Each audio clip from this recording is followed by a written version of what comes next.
All right, ladies and gentlemen, and welcome to the S&P Sports Show. I'm your host, Shawn Stewart, and as you can see, there is a background. As you can see the S&P Show, and you can subscribe and listen to the S&P Sports Show.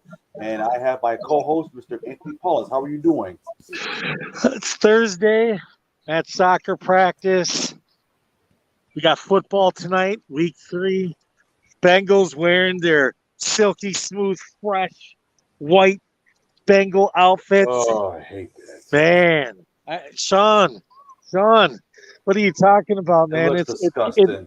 It's got like 80s sexual innuendo bedroom machismo flair written all over it. You know, tiger bed. This was a bid is different, but on the jersey, no, it looks ridiculous. You know, I mean, Shandar. There used to be like this white Bengal tiger at the Milwaukee Public Zoo, County Zoo. It was white, just like the Bengals jerseys. So it reminds me of this tiger. Her name was Shandar. Okay. Shandar, the white tiger. So she was pretty unique, just like these jerseys are. So interesting game tonight, but we'll go through that later. Anyways, right. go ahead, Shawn. And before we begin, I have to give a shout out to Nerd Focus, and here is the commercial.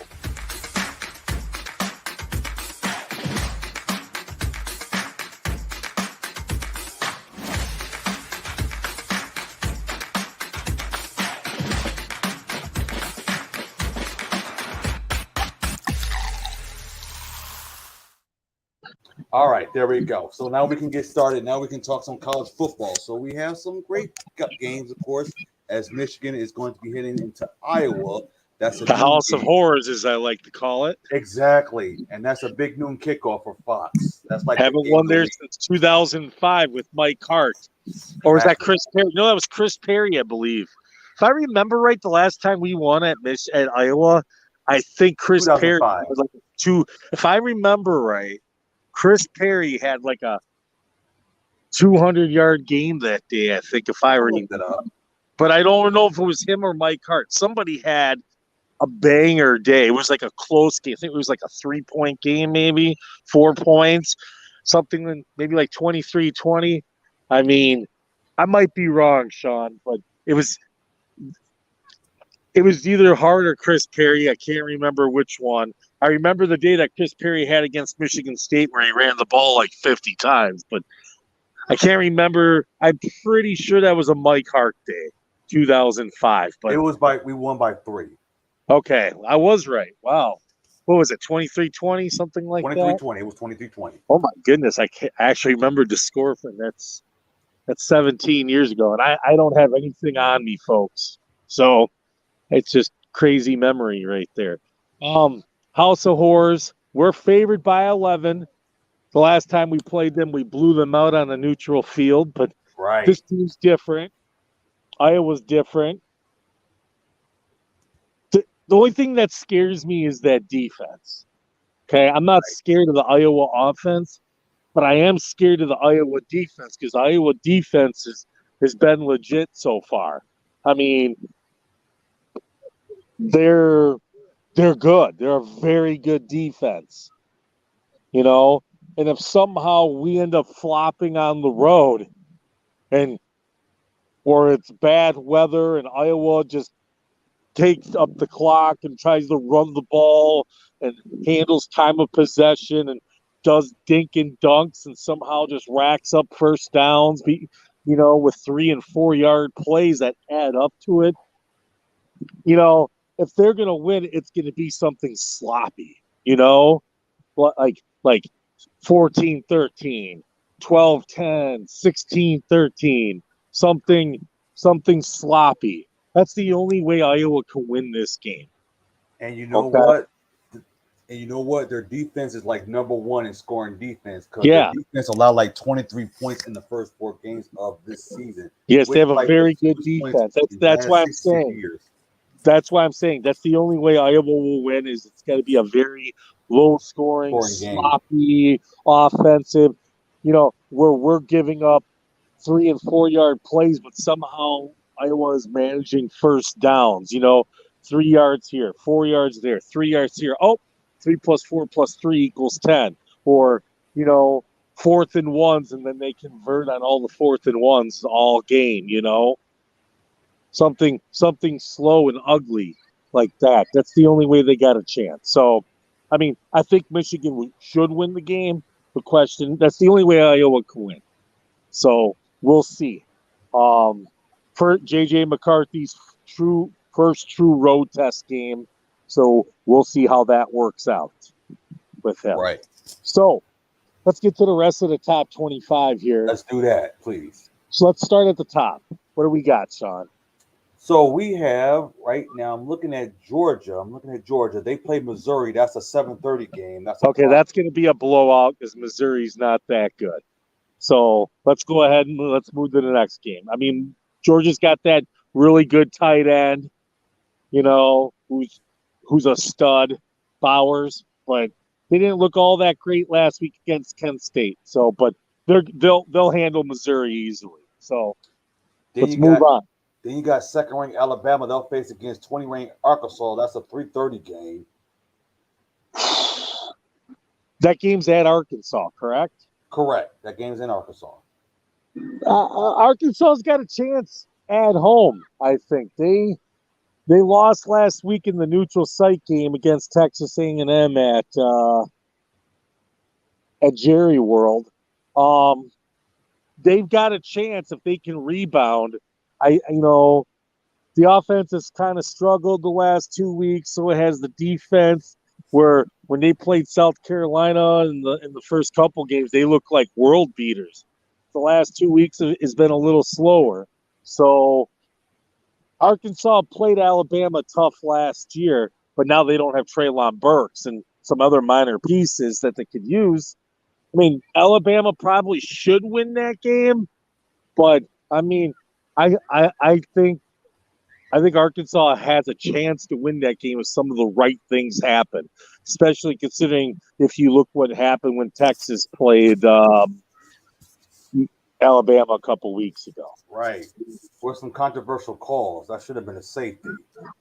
Well, actually, you know what? I disagree. I don't think that was a safety after looking at the tape and stuff. And I was reading some stuff on it and research. I have to agree with the call on the field that was not a safety. But everybody is entitled to their own opinion. Right. But anyways, Arkansas has a chance, but Alabama probably should win the game. So I'll go I'll say 38-27. Okay. Alabama. But I wouldn't be shocked if Arkansas pulls off a close upset either. But Alabama should win that game. Then you also got 22nd ranked Wake Forest, and then you got 23rd Florida State. That game is at Florida State. That's a 3:30 game. I can't wait for that one to watch. This is Florida State's real true test here. Because you saw Wake Forest almost pull off an upset against Clemson. Wake Forest is not a bad team. They maybe don't have much for defense, but they can score points. Right, they can. This game, if Florida State's going to want to win this game, they're going to have to contain the Wake Forest offense. Because they should be able to put some points on that Wake Forest defense. But if that Florida State offense, if that Florida State defense doesn't hold to form, it'll be a long day. Because Wake Forest actually has a pretty good offense. Yeah, that's a 3:30 game. I'm actually gonna take Wake Forest for the win there, because I watched that part of that Clemson game, and I'm gonna take Wake Forest. Because Wake Forest almost came close last week against Clemson, like you said. That's right. Even though there was a lot of points scored, they can handle it. What else do we got in the top 25, Shawn? Then you also got 10th ranked North Carolina State. They'll face against Clemson. That's another 7:30. Oh, a 5 versus 10 matchup. I'm going to take North Carolina State in this game. I believe that game is at Clemson, if I'm not correct. mistaken. And North Carolina State is undefeated. Well, hey, North Carolina State won that game last year, and I think they're going to win this year. I think this is North Carolina State's year in the ACC. I really do. You know, the winner of this game is in the complete driver's seat in the ACC. I mean, this game is for some serious bragging rights. If North Carolina State wins this game, they're probably jumping into the top 10. And Dave Dern, who's the head coach down there, he's done an amazing job turning that program around. And you could see some really big things happening. They may have to do some type of a contract extension with him or something and pay the man because he's got connections at Wisconsin. I think the Wisconsin job could be up for grabs if Paul Chryst doesn't get things handled. I don't even know which job is better right now, Wisconsin or North Carolina State, to be honest with you. I think I'd keep the North Carolina State job. But throwing that out there, another topic for another day on that. I'm going to take North Carolina State. I think they've got the defense to contain Clemson, and I don't think that Clemson defense is that good. So give me North Carolina State on the road in a close one. Then you got 7th ranked Kentucky. They'll go to 14th ranked Mississippi. That's the same time as the Michigan and Iowa game. And both teams are undefeated, correct? The answer is yes, 4-0. Well, winner goes to 5-0, and you got Kentucky, and you know there's a lot of bragging rights on this game because the winner goes to 5-0. You got Lane Kiffin, who's taken over that Ole Miss program, and then you got Kentucky. This is a statement. This game here is a statement game for both teams. Kentucky probably should win this game. Should have no problem. Should. I'm not saying that they won't have a problem. I mean, Ole Miss is more than capable of winning this game. I think this game will be very close. Very close. And it may come down to a late field goal, I think. Just like Kentucky's already proven themselves this year by winning at Florida. Let's remember that also. So they've had their tough game already, and they overcame adversity and ended up winning at the Swamp. Not an easy place to get a W, you know. So and this game's at Ole Miss. So if they can get a win at Ole Miss and they get a win and they won in Florida, and you're 5-0, and then you've got some cream puffs coming up before you got to play Georgia or Alabama or both of them. Maybe they got Texas A&M before the heavyweights. You're going to have a bunch of cream puffs and maybe a heavyweight or two. You know, this Kentucky team, or they get this win, you could be talking 10-2, maybe even 11-1. You could be talking a Big Six bowl for this team. That's how good they're capable of if they can pull it off. And this is Mississippi's first conference game of the season. So yeah, Mississippi's had a pretty easy schedule thus far. So this is going to be the first real test for them. Right. Be an interesting game. I like Kentucky in a close one. Also, as I'm looking to it, there's a couple of games I saw. Penn State will be hosting Northwestern. That's a 3:30 game. Penn State should win that game by double digits. I mean, that Northwestern team is just not very good. They lost to Southern Illinois. I forgot to touch the 9th-ranked Oklahoma State and 16th-ranked Baylor. Well, let's look at it like this. That Oklahoma State offense is very high-powered. The defense last season was much better than in previous years, but they don't have the defensive coordinator. This is Oklahoma State's first real test of the season. They've played a bunch of cream puffs so far. Okay? They played a bunch of cream puffs. Now is the time, because Baylor lost to BYU, right? So, and Oklahoma lost to Kansas State. So what do you really have left in the Big 12 this season? Okay?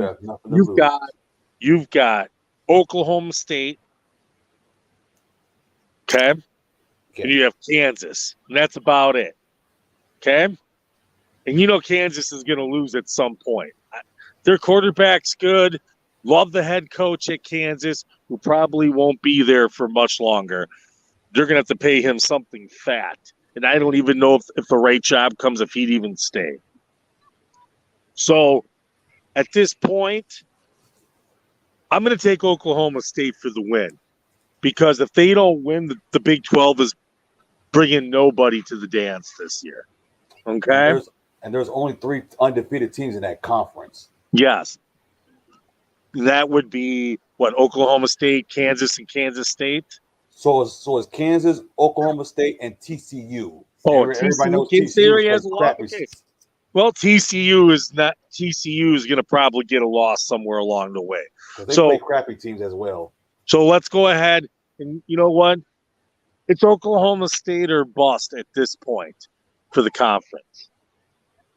Because their 11-1 isn't going to hold up to a Big Ten 11-1 or an SEC 11-1. So you could you know what? Oklahoma State's going to probably have to run the table to get into the playoffs. So at this point, right now, you're looking at Washington, USC, Oklahoma State, North Carolina State, Clemson winner, probably an SEC team or two and a Big Ten team or two. That's pretty much what's left right now. I know there's 21 teams that are undefeated, but that's going to change here in the next couple weeks. Once these heavyweights start playing each other, it's going to change that dynamic. In 2 or 3 weeks, we might only have 6 or 7 undefeated teams, if that.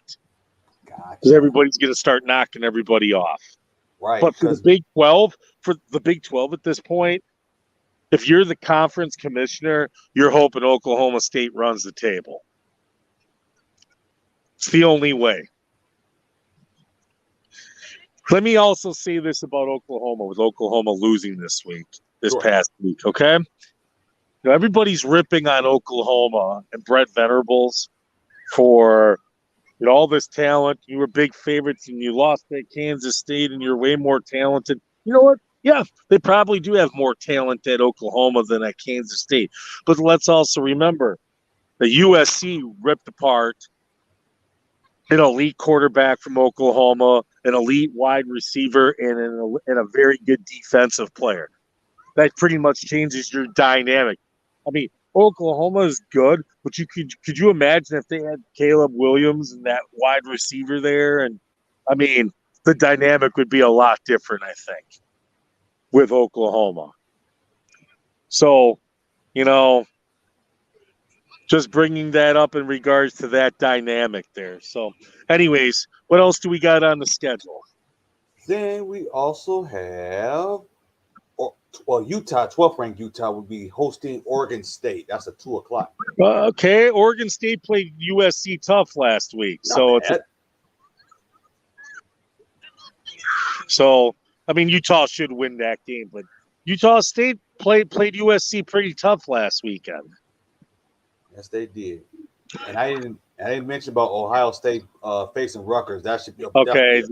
The Order of the Blood Bowl game, as I like to call it. Yeah, that's not going to be that's going to be a blowout. Exactly. That's why I didn't mention that. Then you got 25th ranked Kansas State will face Texas Tech. That's a noon game. Probably a shootout. Probably not going to be a lot of defense in that game. Oh, I forgot. 13th ranked Oregon, they'll face Stanford. That's a okay. 11. I'll take Oregon by double digits. Then you also got 24th ranked Pitt face against Georgia Tech. I'll take Pitt by a pretty hefty sum. Georgia Tech just fired its coach this week. That program has been in shambles for about the last decade. Exactly. I don't know when last time they've ever been relevant. Then you got 17th Bobby Ross. That's the last time they were pretty much relevant, maybe during the Bobby Ross era. And then you also got 17th ranked Texas A&M that will be heading to Mississippi State. Texas A&M should win that game. Probably depends on the quarterback play. Since they made that quarterback switch, the offense has looked better. Probably something Jimbo Fisher regrets. No, that's not good. Then you have 18th ranked Oklahoma will be at TCU. Got to think Oklahoma's going to win. TCU hasn't played anybody, but exactly. You know what? Hey, This is a statement game for TCU. You want to get noticed. This is it. Right. Then you have undefeated Minnesota 21st. They'll face against Purdue. That's a new game. Well, if Minnesota plays like they did last week, they're gonna run right to the West title in the Big Ten. Okay. Purdue can score, but their defense isn't that good, and this team seems to choke late in games. Hey, if Minnesota plays like they did against Michigan State, Purdue doesn't have a chance. I'll take Minnesota. Thoroughly impressed last week with the beatdown they gave in East Lansing. Especially that blowout. I know Mike Mulaney was actually pissed off. But actually, there's a college football game tonight. 19th ranked BYU will face Utah State. That's an 8 o'clock game. Well, it's a rivalry game, but it's not going to be much of a rivalry game. BYU should win by, I don't know what the spread is, but if I was to guess, at least 20 is the spread. I'll take BYU by at least 20. I mean, Alabama beat them 55-0. So, right. I'll say like 42-14, something like that. Then tomorrow you got 15th ranked Washington will head over to UCLA. That's a 10:30 game, Eastern Standard Time game.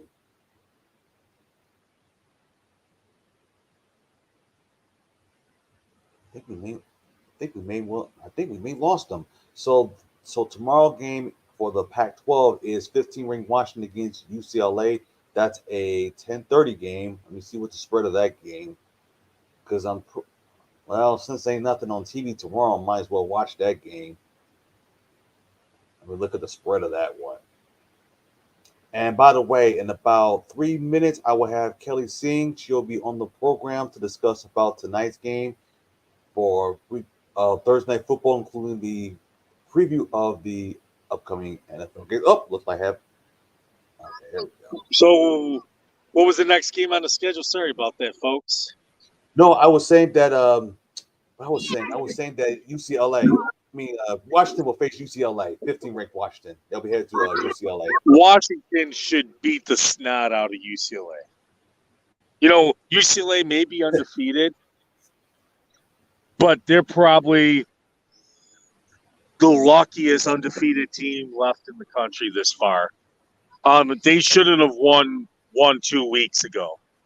Okay? And nobody's going to their games. Let me just go ahead and say it. The Big Ten should not have taken UCLA along with USC. They should have took USC. They should have took Sanford, because then they would have dominated the San Francisco, Oakland television market, and they would have dominated the LA market. Nobody cares about UCLA except for basketball season. Correct. And they really don't care about UCLA really until March. Okay? People don't pack Pauley Pavilion like they used to. Okay? So, other than that, nobody really cares about anything UCLA related. And UCLA really isn't really all that good in any sports except for water polo, men's baseball, and basketball. And with Chip Kelly there, they'll probably be lucky in the end to finish this season 7-5, maybe 8-4 if they're lucky. Because they used to be a double-digit winning team for football, but then they just. Yeah. That's how bad the program is. As a matter of fact, Rob Parker made a joke about that on their first game, because it was like hardly anybody going to that game. Yeah, nobody's really – there's just too much to do in L.A. Football and college, you know what? You got the Rams, you got the Chargers. You got the Dodgers. It's more of a Rams town, but there's just too much to do in L.A. It's just like Florida. It's just like Miami and Tampa. Too many transplants, okay, and too much to do in the sun with all that warm weather. So people don't care. You know what? L.A. right now, it's a Dodgers town. It's a Kings town, and that took a while for it to become a Kings hockey town, and it's a Lakers town. Okay? Right. And USC football may be back on the rise, but they've only been getting like 60,000 a game or something. Nobody cares about UCLA football. You know what? Maybe they need to call up Mark Harmon and bring him back from CSI or something. He played at UCLA. Yeah, you know, I mean, that's about as close as we're going to get, to UCLA being popular. Personally, let UCLA stay in the Pac-12, go get Stanford, dominate the Oakland, San Francisco TV market. Let me say this about Stanford. David Shaw better be watching out for his job because that program has gone steadily downhill. Once Harbaugh's recruits, and his mark on the program was done and gone in terms of the players and that he recruited and everything, the talent and the record of Stanford, it's gone downhill. I was David Shaw right now, very popular coach, but he's just not getting the talent in.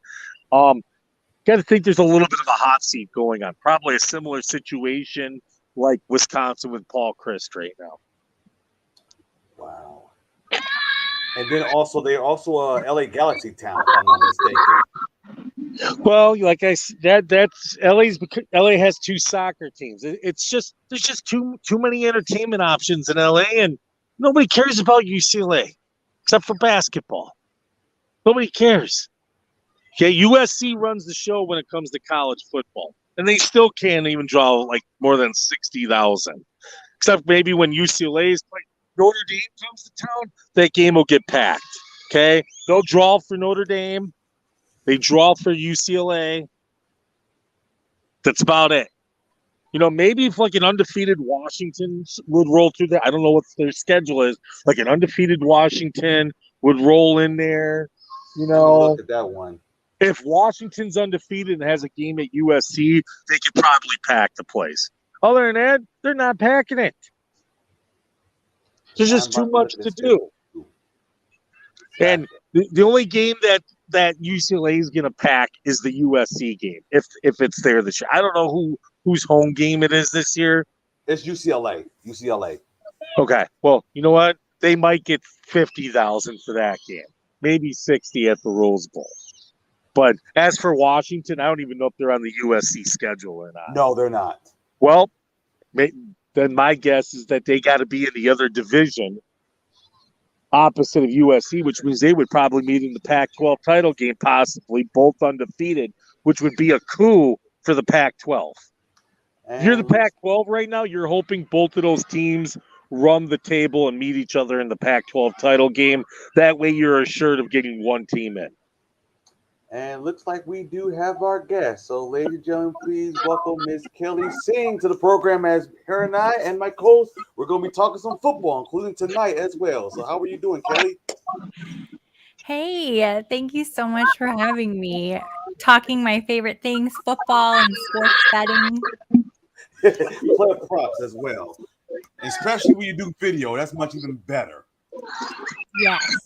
For sure. Someone's having a great time this evening. I can hear. Yes, that's my co-host. Yep, we're doing it here on that soccer practice. So you kind of hear a little bit of the background going on. That's so cute. Yep. We try to provide cuteness on this show, among other things. The only, like I said, like as I've been telling Shawn, the only thing missing is that he's not rocking his Top Gun aviator glasses tonight. I do have them, but that'll be like on a future show next week. So, like I said, he had to wear them because he didn't want to get recognized after he lost. This is what he was talking about. So he had to walk around, like his name wasn't Shawn, and he had a call sign from Top Gun, after that loss. All he was missing was the aviator helmet. He's got the glasses. All right, so let's get on started with the topic right now. So we have Thursday Night Football. You have the Miami Dolphins and the Cincinnati Bengals. Now, I would have never thought that the Miami Dolphins would ever be undefeated, because if they were to win tonight, this would be the first time they've been 4-0 since 1995. That was Don Shula's last season as a head coach. Unbelievable. And then you have the Cincinnati Bengals, who I picked them to win the AFC North, but unfortunately, they are not in the right path so far. But at least they've won the Jets, so that's a no-brainer right there. So when I look at this game, I'm like, you know what? the Bengals really do need this game. They really do need this game. And as a matter of fact, I do have T. Higgins as my fantasy football on my roster. So I'm hoping he does well. And Joe Burrow should have more than like 300 yards, stuff like that. But that'll be later. That'll be like on one of our segments. So what's your take on the game for tonight? Oh, goodness. My take on the game tonight. I feel like it's going to be a good game. I think it'll be exciting to watch. And that's pretty much all that we want to get out of football. At least I do. I know there's times where we have our favorite team, we're cheering for them, we want them to win. But ultimately, if it's a good game, I think most people walk away happy and entertained. Not like last week.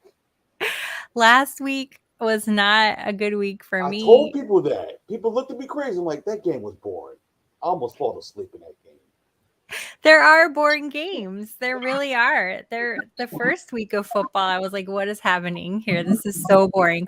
But yeah, it's called the Titans and the Raiders. That's what you call boring. Oh my God. That's what you call boring.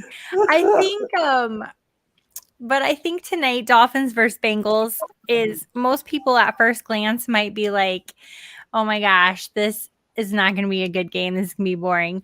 But the Dolphins are undefeated, and it was hard for me to make out, but I'm pretty sure that's what you said.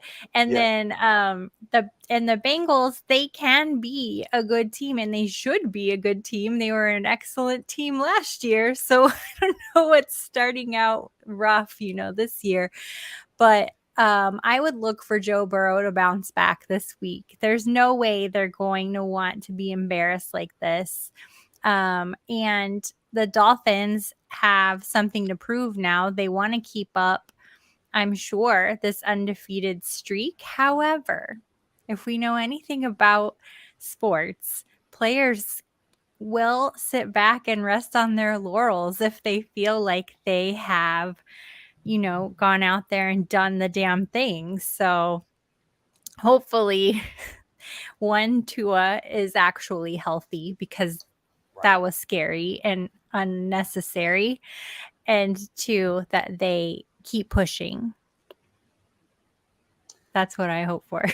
And then also I look at the stats. It's like, when I look at the Dolphins defense, they don't usually pressure the quarterbacks. Right. They don't. That's not a surprising stance. Like, that's not surprising. So Bengals should take care of business, and they should upset the Dolphins. They should. It's just a matter of if the Bengals are going to screw it up or not. Right. I think the Bengals are a better team. I think the Dolphins have pieces, obviously. They have Tyreek Hill. They have Tua has been performing really well this year. They have Jalen Waddle. Yes, Jalen Waddle, and it was reported that he's going to play. Okay. So I just read that because I was checking my team when I saw your message. Right. Yeah. So I did happen to see that. Yeah. So I got a question. What's your take on the 1980s machismo white colored striped bedroom jerseys that the Bengals have? Yay or nay? I'm nay. Thank you. Yeah. It looks stupid. I agree. It's stupid. It looks stupid. A lot of people love them. I don't know. A lot of people on Twitter. Hey, I like them. I think they're fire, and it reminds me of you know what it reminds me of? The interior of Tony Montana's car in Scarface. Kind of has that look to it a little bit, If you're watching Scarface, when she's like, when Michelle Pfeiffer's like, I'm not riding in that thing, I mean, then he's like, it's a cream puff. Hop into my cream puff. Well, you know what? That's the Bengals jersey. It's like a cream puff. So I think we should all take a lesson there from that. I'm not riding in that. Right. Hey, by the way, Shawn is now wearing the aviator sunglasses that we all love. So just thought I would point that out here. So He's got his Top Gun look, and I'm waiting for it to become free on Prime Video, by the way. But anyways, speaking of Prime Video, what is the over-under tonight of a decent stream for America tonight on this game? I didn't have any problems last week, so I'm hopeful that this week's the same. Yeah, I haven't had any issues yet, but I feel for some of America on this.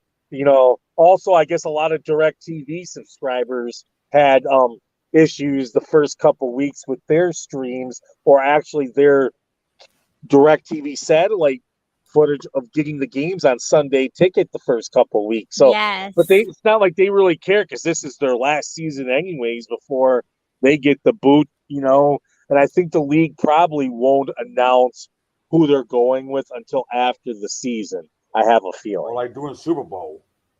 Yeah, it'll probably happen somewhere in that stretch, I think, where they announce it. I think they're still trying to sort some things out more like on the business end of things, like who's gonna, they got the residential thing down, right? Like, who's gonna get it in houses and stuff. But it's businesses that like the bars and stuff that have all this equipment. How are you gonna get that footage in the bars? Because you got all these regional cable companies and everything like that, and all these bars aren't going to want to subscribe to Apple or Amazon or something like that. I mean, look at Buffalo Wild Wings. They must have all their restaurants. You know how many DirecTV receivers they got?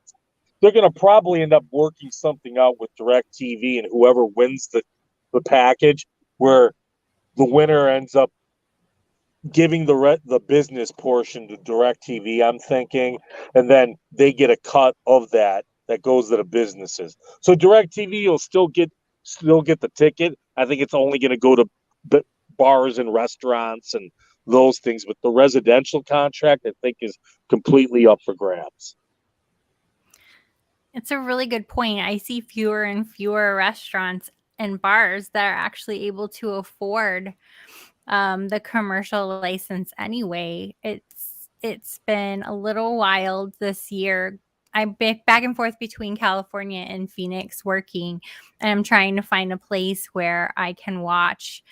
And the last two places I've gone to in my area in California, they're like, yeah, we can't afford it. And I'm like, oh my gosh. And then I came back home to Phoenix this last Sunday, my place I normally go to. They're like, yeah, we cut it off. Yeah, It's when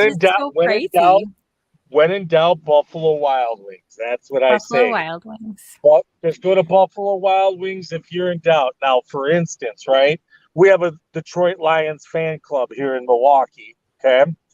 And we have a spot for our games. But yes, I have to totally agree, the license fees and the cost, it's not cheap for bars and restaurants and those kind of places to have Sunday Ticket, because they base your cost off of capacity, and then you got to times that by 16.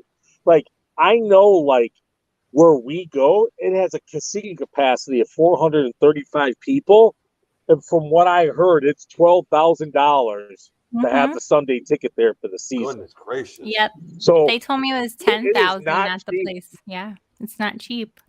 Yeah, so I bet you their capacity is probably around 300 to 350 if they're getting asked for $10,000. But you know what? Because they're banking on it that because you have the ticket that you're going to pack the. But yeah.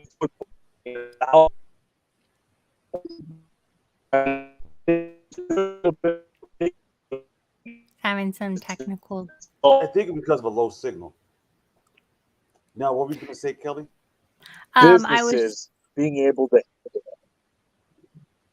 Yeah, I was saying the same thing. I think he might have lost signal briefly.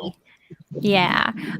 But I hear what you're saying. They bank on the businesses being able to pack it out, but nobody's packing it out lately, it seems like. So it's unfortunate, but I think there is a benefit lately to even just people are used to watching it at home. So streaming has become very popular. It has been. I've been watching the live stream for like 13 years watching the NFL games. It was never like, hey, you know what? I want to go to a bar and watch the game by myself. Usually it's with your friends when you go to the bar and watch the game and talk Right. fantasy football, which I do because there's a local bar I head to every Sunday now. But it's just at the point right now, just like people can't afford DirecTV. I know I can't. So it's like it's better to like live stream it, and also you can watch on your Xbox, your PlayStation, your gaming console, and other stuff. So it's like a whole different ball game. It is. You're right. You are right. What else we got going? Oh, there we go. Okay, he'll You probably be lost your right back. followers. So as I'm looking, because we did talk about the Dolphins and Bengals, there's a couple of games I'm looking at. I'm looking at the Buffalo Bills. I was going to say Buffalo Wild Wings, the Buffalo Bills and the Baltimore Ravens.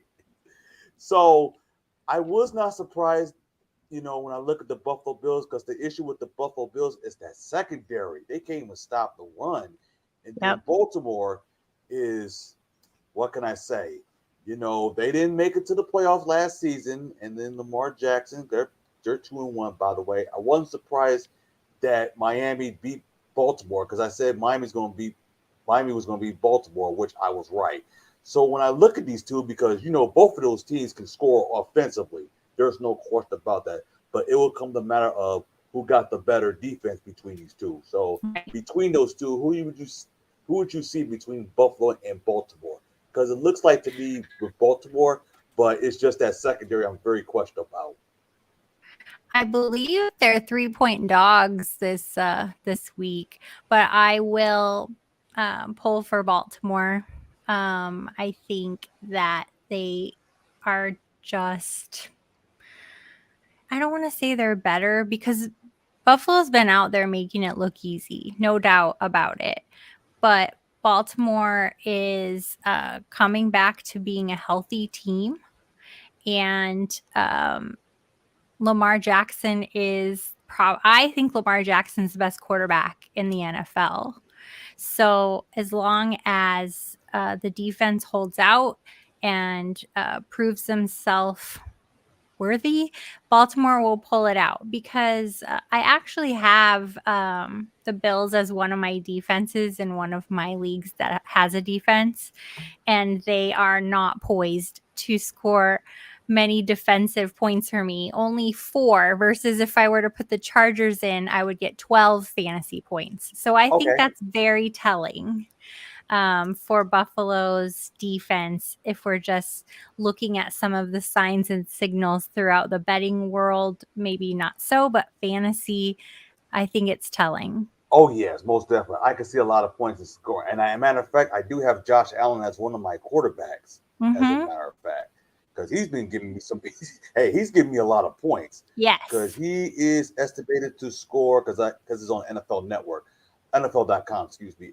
And he is estimated to have 23.60 points, because last week he scored 26.70. And he's usually close to that 30, if not over. And so there is a decline there. I mean, it's still going to bring you a lot of fantasy points, but I think it's telling that it's on the wrong side of 25. And it's telling for their defense to be only bringing in a total of 4 defensive points versus, other teams that I can get off waivers. Not even on waivers, just available, right, bringing me 12 points. So it's kind of interesting to look at it from a different perspective other than just stats or gut feeling or even what Vegas says. So yeah, it's going to be a fight. I think it will be a fight, but I think the Ravens will win. But that doesn't affect your fantasy points for Josh Allen. Exactly. Then there's another one for fantasy-wise. You have the Jacksonville Jaguars and the Philadelphia Eagles.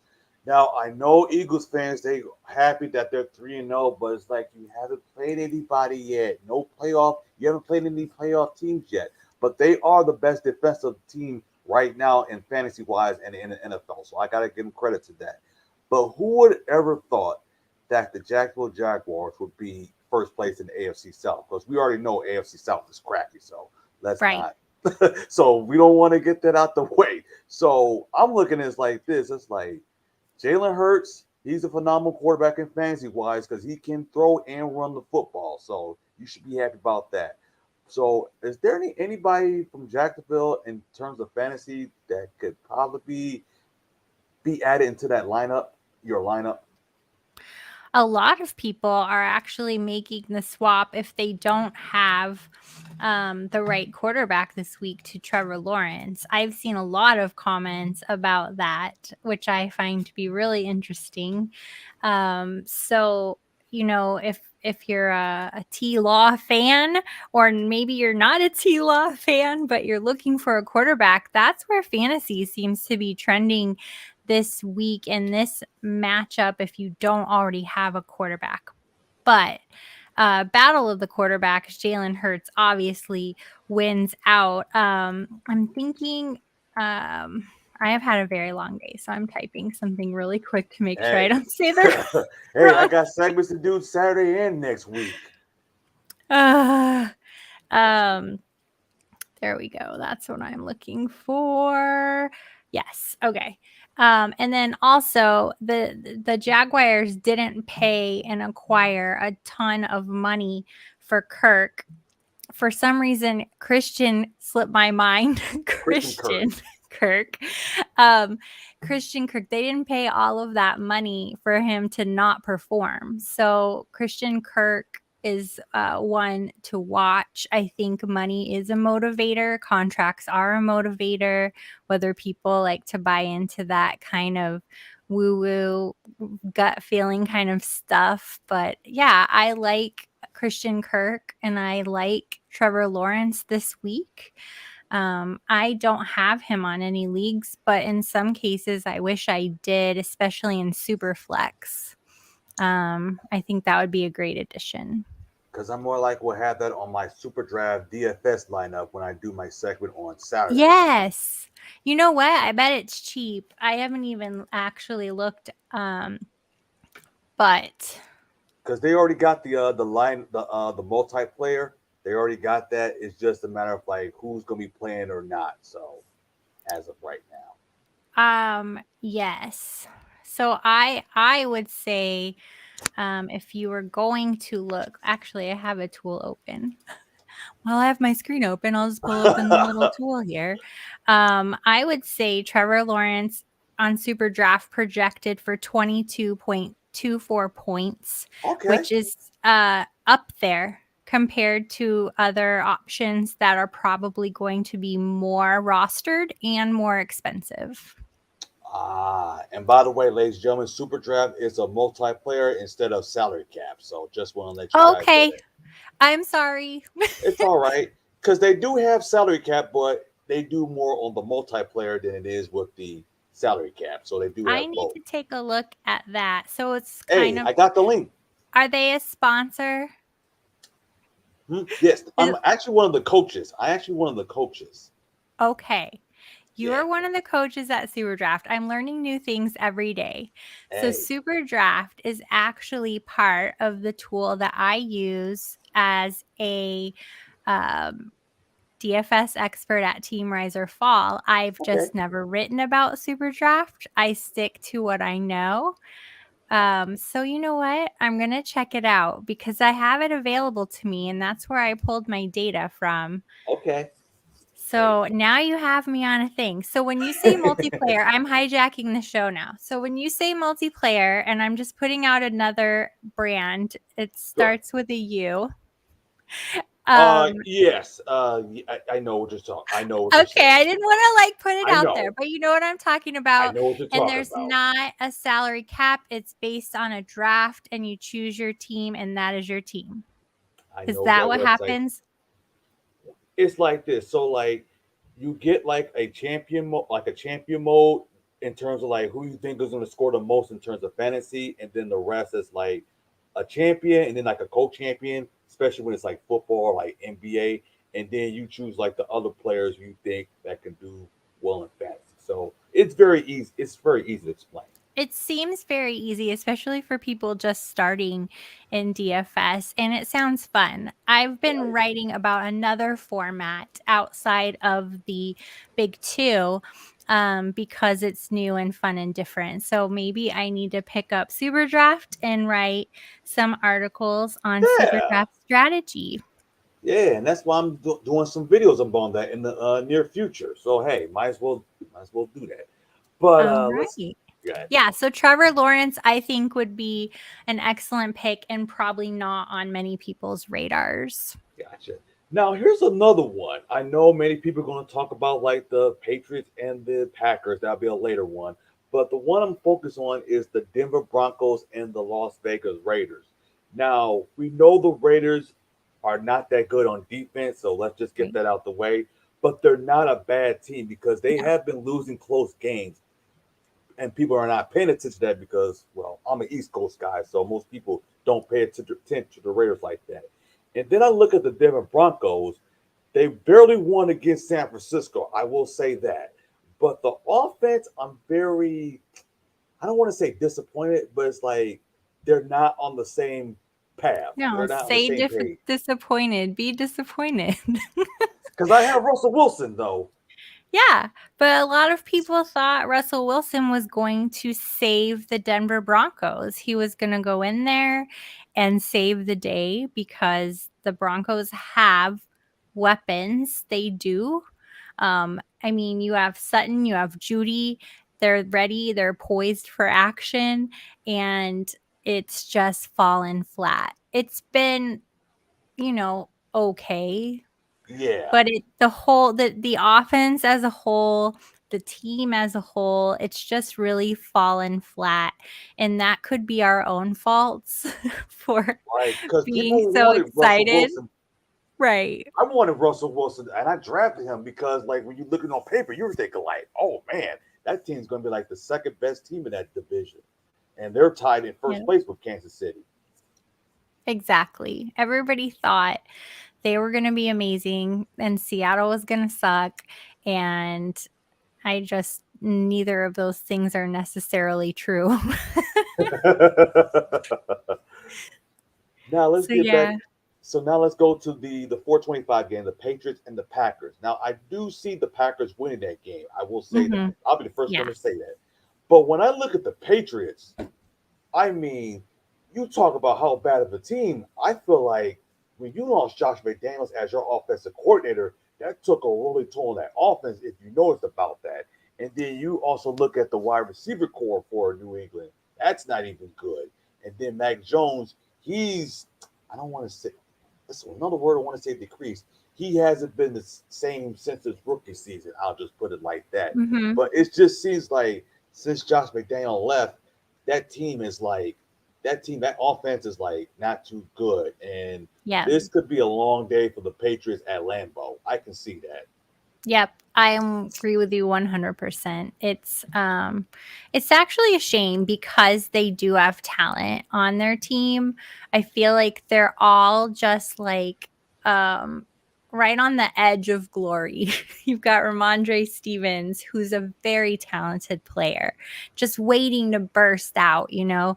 You have Mac Jones, who is a good quarterback. He's talented. He is a Especially good for a team from quarterback. Alabama. Mhm. I don't personally like he gives me the creeps for some reason, and I've said that since the draft. I don't know why. I think he's like the creepy kid, but Oh. he is a talented That's quarterback. the first time I heard this before. This is the first time I heard this before.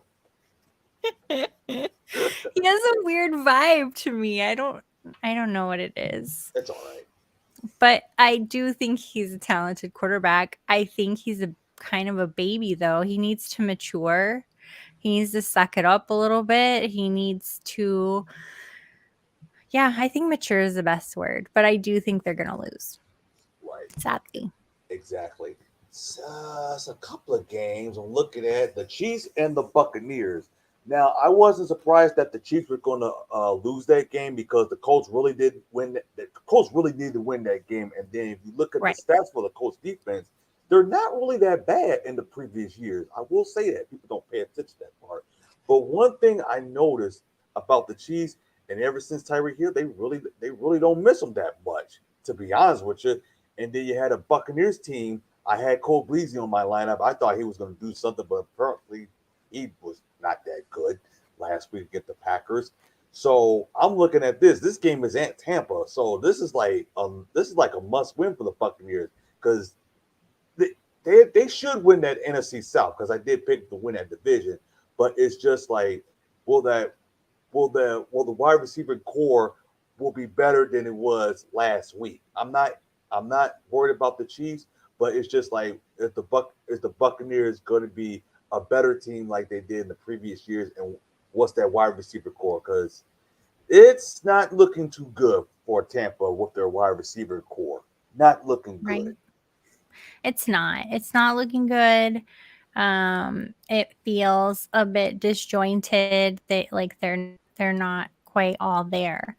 And you're right. Kansas City doesn't seem like they're missing Tyreek Hill. A lot of people thought they would. And I will actually say when they played the Cardinals in week 1, I actually thought the Cardinals may win because we hadn't seen what in yet. But Right. it was the game where everybody's like, looks like it doesn't matter. So yeah, Oh I man. think the Chiefs will hold their ground. If the Bucks come out and do and Tom Brady does his magic where it's that, that must win Tom Brady magic, then great. But I face the Chiefs there. Then I was talking about the Colts because they're actually facing the Tennessee Titans. So the Colts defense should not have no problem against the Titans because this game is at Indianapolis. But one thing I'm issue with this is that the Colts offensive line. It's so bad. Like they haven't Yep. addressed it since Andrew Luck was even playing because that's been plagued for years because I had somebody from the Colts that talked about that on Tuesday's show. But it's like that coach team, that offensive line got to be improved with. And then if you give Matt Ryan some time, he can throw the ball real quick. Yeah. That's what I was going to say. Is Matt Ryan going to be able to hold up? And he's struggling. He's obviously struggling. But yeah, that's probably the big question. Can they protect Matt Ryan? Can they give him some more time? But the answer is probably no, not now. That's something they're probably working on. But Tennessee's nothing to sneeze at between these two. I actually haven't thought about who might win. Did you look at the money line by chance? I can look that up real quick, by the way, I because the was game is just at curious Indianapolis. because a lot of times that's something that's telling, and I'll think about that. Right. Let's see. Because Defense. the Colts defense should take care of business. As I'm looking at it right now, it says the total is 43. Total is 43, so that's kind of low. I can see that. I can see 43. I can see that. Yeah. I'm Yeah. looking at it right now. It says Opposing Indianapolis team. 3.5. Mm-hmm. Colts 3.5. Yeah. That's interesting. I thought it'd been like 4.5. Yeah. But usually if it's like that, I'll take it. But like if it's like 1.5, I avoid that. Yeah. That's I think it's a good line it for is. these two teams for sure. I was just looking at the defense too, and if we look at the defense in general, Colts defense has allowed, I'll just look at fantasy points for funsies. Sure. They've allowed an average of 4.67 fantasy points. Wow. I mean 4.67. they've scored, they're projected for 4.7 fantasy points. They've allowed 68.43 fantasy points Oh, total. And that's on not the highest. It's somewhere in the middle. And then if okay. we look at the Titans, have allowed a lot, 87.73 Yeah, I figured fantasy that, points. especially with the So yeah, Giants. I think the Colts, like we're talking about. The Colts will probably win, but it is important for them to let poor Matt Ryan breathe. He's an old man. Give him some space. For heaven's sakes. And then also it's another game because we're also going to be doing the player props. The Rams and the 49ers, that's a Monday Night Football game, but the game is not going to be on ABC. I hate to tell you that, guys. It'll be on ESPN. This game I'm looking forward to. And then you got Jimmy Garoppolo. I feel bad for him because he's in a bad situation. And then you got the LA Rams, the defending champs and the defending NFC West. This game is at Santa Clara. So as I look into that lineup in terms of fantasy, I don't trust the 49ers running backs because for some odd reason they can't even score any points in fantasy for some odd reason. That's really been disappointing. Yes. I think overall it's been a really rough and disappointing start for the 49ers. I think having Garoppolo back, though, even though he played last week, I know, but going forward, I think it could be something positive and a bit of a glue for the team to have that familiarity. At first, it's probably shocking because it's not what you've been practicing, but then you get a game out of the way. You're moving into this next week, new game, same quarterback that you have played well with most of your career. So it's iffy. I like to talk a lot about those feelings and emotions over the stats sometimes because that I think it plays into it, the psyche of the player. Exactly. But they know like Jimmy Garoppolo won't be there for the long term. That's why they selected Trey Lance because they feel it's like I will say this Garoppolo. He is a good quarterback, but he's not the quarterback that can give you to the promised land. And that's what 49ers fans don't realize that.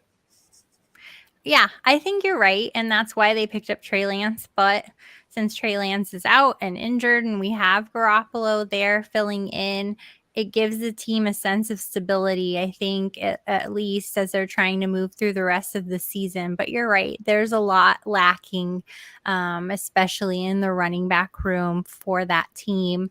And that can hurt them depending on who they're playing for sure, because there's teams that you're going to play that aren't going to allow a passing game. So then what are you going to do? Exactly. They're 49ers right now. They're in trouble right now. I think so. Especially with John Lynch right now. He's probably thinking like, this is what we never expected. Right. But I will say this totally unexpected. Lynch. And I will say this about John Lynch. He does make some great decisions in terms of making decisions. I will give him props to that because nobody ever thought he would make a great GM. But he's in a very not so good situation. Yeah, 100%. I don't think anybody expects something like that to happen, on your maiden voyage there. But it's kind of like the Titanic at the moment. I remember that movie well. I was 6. I think it was 5 or 6 years old when I watched the movie because it was a big deal back then. A very big deal. It was. All right. And one more question before we do the segment. So, if there was a if there was a player who you think that would be like the top, depends on what type of position you're looking at. What player would it be in your opinion? That's so hard. It is. I mean, as far as drafts go, if we're talking fantasy, I was really big on choosing wide receivers this year. And I think that actually became somewhat of a trend, not to be zero RB necessarily on purpose, but that the strategy of running back has been kind of done and played. Exactly, because you got to do more than one now. Yeah. And so I do like wide receivers a lot. If you choose the right wide receiver, you don't necessarily need the greatest of running backs. Exactly. What I've been playing, and I haven't heard this term before, but people are now calling, if you have one great running back, they call it a hero RB versus zero RB. I've heard that term. I know. I It's was on weird. another show, and I guess it's a thing. So we know there's 0 RB. So if those of you listening and haven't heard this before, it's where you're choosing probably in your, I'll say 5th or 6th. And if you're brave later, your first running back. And it's usually not a star. But Right. it's hero RB is around the Or third fifth. or fourth round, where you're getting somebody who's going to score points for you. And then your next second RB is going to be pretty much just a seat filler because they're not going to be very good by the time it comes to choose another RB because you're going to want to fill up on your other players. So wide receivers, I'm really in favor of. And then I've been on the Jalen Hurts train since he began. I don't understand why it's taken so long He for people to was. come around. Just because the Eagles were stinky doesn't mean that he was stinky. Exactly. You got to look at the volume first. That's the purpose of Yes. fantasy football. You have to look at the volume. Yep. I didn't realize that. 100%. I didn't realize that when I started playing fantasy. It's like it's not about the win or loss. It's about like Mhm. the volume of that. 100%. People focus a lot on who's the best team and who's going to win. And it's the individual player and what they're bringing to the table, win or lose. So, Gotcha. yeah. Jalen Hurts, love it. Love a quarterback that's going to bring you all kinds of points. And that's usually a quarterback that's running as well as passing. And then that wide receiver, catch all those balls, make all those yards. I can't just list every position, but if Right. anybody who's watching this knows me, they know that I play multiple tight ends as well. That's the first time I've ever heard somebody says they play multiple tight ends for, especially for flex. Really? Dead serious. It's mostly wide receivers and running backs. Oh, Or I play multiple tight ends. Give them all to me. I'll play them all. Because for that very reason, the yardage, you've got air yards and also you've got running yards and your touchdowns. I think it's probably the most versatile. The thing you have to look out for though, like last week I was going to win a bunch of money in DFS and I thought I was getting cute. I picked up rookie tight end Bellinger. And he did fine. He did okay. But the guy is so big, they use him to block. So that's kind of the pitfalls of a tight end is make sure you have the lead tight end when you are playing multiple tight ends and not necessarily the one that's going to do most of the blocking. gotcha right there. All right, we're going to do our segment. It's called the SuperDraft NFL Player Props. And before I begin, I want to say to get started with SuperDraft, sign up at superdraftpro.com/sports for America to choose your monthly package and win cash and prizes. SuperDraft Pro is available in all 50 states. Check to see if you are eligible to play the paid one because that depends on the state.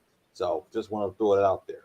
So that way people don't be killing me. Like, why can I get any cash? Did you pay Yeah, attention to the state? My goodness. I get that all the time. All all right. the So time. here's exactly. Trust me, people bicker and argue all the time. All right. So according to SuperDraft Pro, they believe that Joe Mixon will have 3.5 total receptions. Now I said over because he's managed at least 3 receptions in all 3 of his games this season, and he's been targeted 20 times in the process. And he's the second highest catcher behind Jamar Chase. So I say over 3 receptions. I actually was going back and forth on this and I wrote down under. Okay. Under. Hey, I go wrote ahead. down under only because I feel like T. Higgins has been getting like a lot of love lately. That's why I got him on my lineup.